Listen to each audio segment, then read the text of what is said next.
Hello guys, welcome back to my channel. আজকে আমি চলে এসেছি আরও একটা নতুন ব্লগ নিয়ে। আজকে আমি যে বিষয়টা নিয়ে ভিডিও করছি সেটা হচ্ছে তোমরা কিভাবে ঘরে বসে ঘরোয়া উপায়ে চুলকে সফট এবং সিল্কি করতে পারো। তাই তোমাদের জন্য ছোট্ট করে একটা টিপস নিয়ে এসেছি, তোমরা জাস্ট দেখতে থাকো।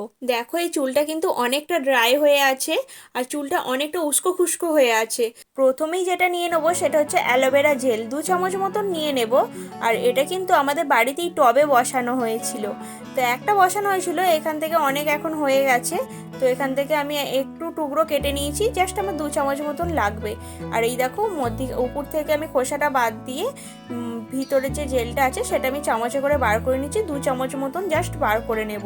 তবে হ্যাঁ, তোমরা কিন্তু যেদিন এই জিনিসটা অ্যাপ্লাই করবে তার আগের দিন কিন্তু অবশ্যই চুলটা শ্যাম্পু করে নিও। আর দেখো, এর মধ্যে অ্যালোভেরা জেলের মধ্যে কিন্তু আমি 2-3 প্যাকেট শ্যাম্পুও দিয়ে দিচ্ছি। যার চুলে যতটা শ্যাম্পু লাগবে সেই পরিমাণ মতন তোমরা দিয়ে দিও। এর মধ্যে একটু চিনি দিয়ে দিচ্ছি, এটা কিন্তু 1/2 চা চামচ চিনি। এবার দিয়ে দিলাম বড় চামচের 1 চা চামচ মধু। মধুটা দিয়ে খুব ভালো করে মিশিয়ে নেওয়ার পর দিয়ে দিচ্ছি 1 টুকরো লেবুর রস। 1 টুকরো লেবুর রস মানে হচ্ছে 1 চা চামচ। তো তোমরা 1 চামচ মেপেই দিও, কারণ আমি আমার আন্দাজ মতন দিয়ে দিয়েছিলাম, আমার এতে অসুবিধা হয়নি। দিয়ে খুব ভালো করে আমি মিশিয়ে নিচ্ছি।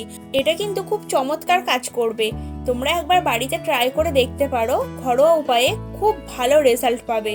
তো এইরকমভাবেই আমি যেরকমভাবে তৈরি করলাম তোমরা এই রকম পদ্ধতিতেই তৈরি করবে, আশা করি একেবারে রেজাল্ট পাবেই।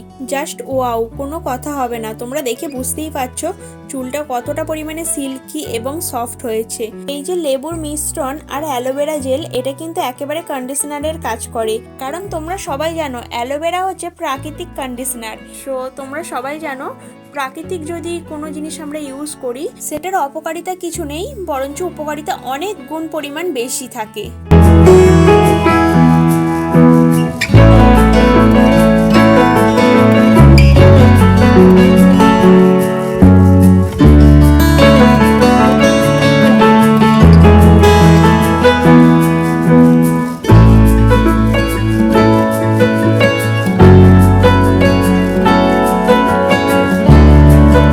তো গাইস, ভিডিওটা কেমন লাগলো আমাকে কিন্তু কমেন্ট সেকশনে কমেন্ট করে অবশ্যই জানিও।